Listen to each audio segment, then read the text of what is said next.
तुझा वाईट काळ सुरू आहे हा तुझा भ्रम आहे. हो, तुझा भ्रम आहे. कारण आज मी तुला तुझी अशी गोष्ट सांगणार आहे की त्यावरून तू यापुढे स्वतःला नशीबवान समजशील.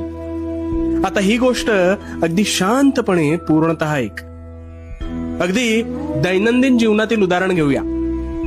उद्या पाणी टंचाई निमित्त पाणी निव्वळ 2 तास येईल ही सूचना वाचल्यानंतर ज्या गृहिणीला ना पाणी भरून संपूर्ण काम आवरायला 4 तास लागायचे, ते काम तिच्या नकळत तिने 2 तासांच्या आत हे पाणी जाण्याआधी कसे पूर्ण केले हे तिचं तिलाच कळलं नाही.